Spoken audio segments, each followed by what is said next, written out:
John Cleese, I look down on him and I look up on him.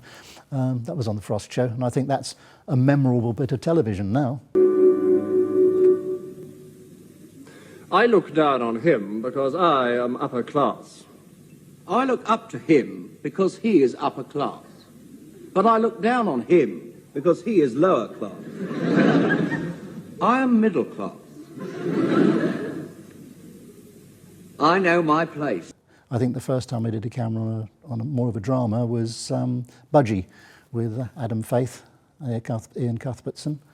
I think it was the first time I ever did a camera. Run 35.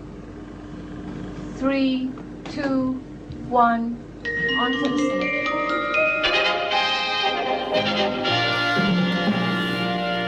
Hello there, my name's Mike Startup. Used to be a television cameraman back in the day. I made the first of the films about drag racing in the UK at Sandipod Raceway. That was on 16mm. Over a couple of years we did that one, because the first year didn't really happen, but we had a lot in the can, including Roland Pratt's big crash. I thought I'd actually lost a film crew for that. It looked like he'd just wiped them out. There we are, turning on.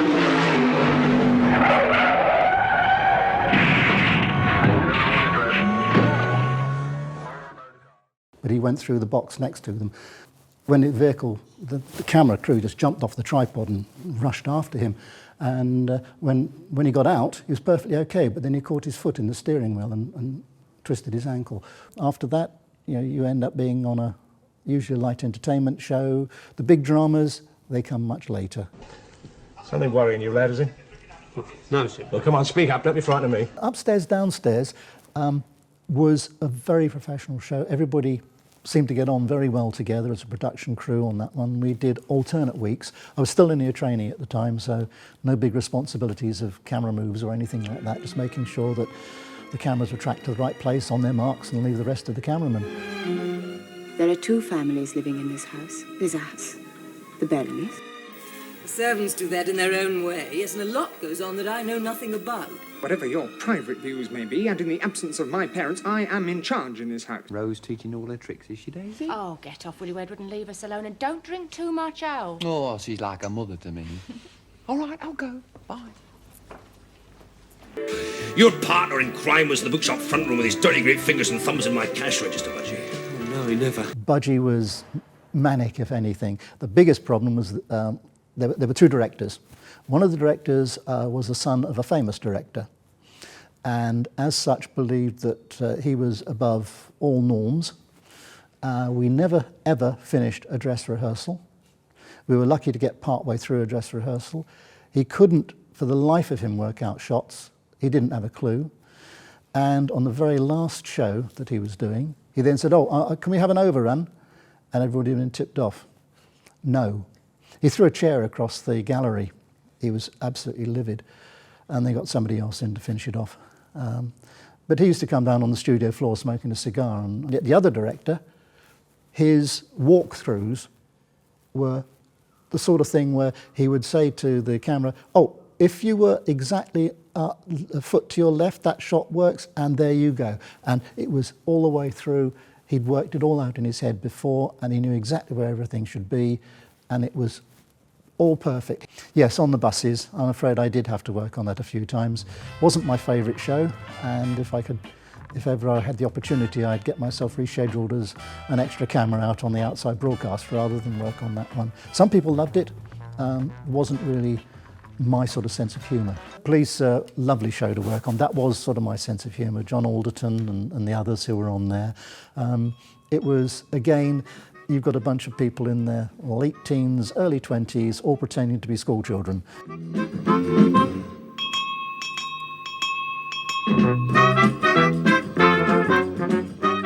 I think we sort of allowed our sensibilities to be downplayed a little bit there, because obviously they weren't really school kids anymore, but it didn't really matter.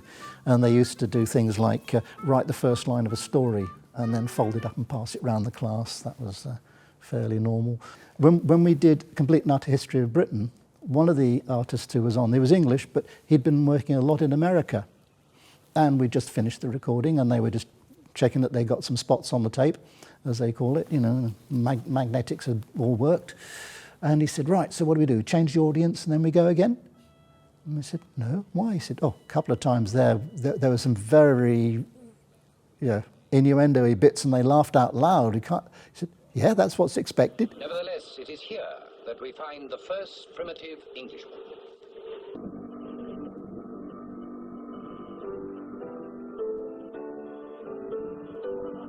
They were known as Iberians. The Iberians were not a backward race and quickly learned to use their hands. In America, they'd have thrown the audience out and done it all over again, which was, we thought, what, really? He said, yes, sometimes we would shoot as many as 4 or 5 times on any given show, just until they got it and if they still hadn't quite got it right, it was into the sound booth to add the right laughs at the right moment.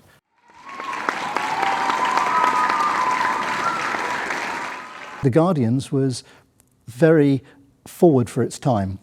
And one of the worrying things that they had shown was how few people it would take to totally overthrow a government. And it was very well received as a show. The viewing figures were good.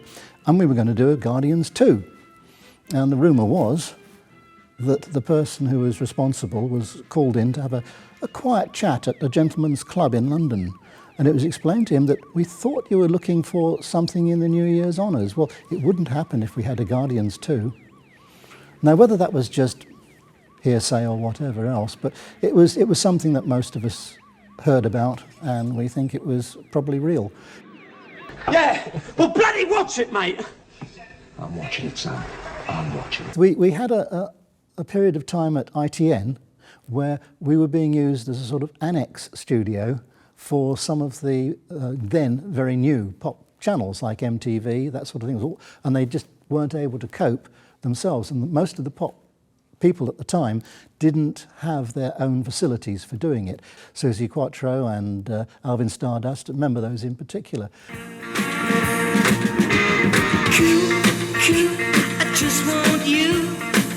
I really love the things that you do.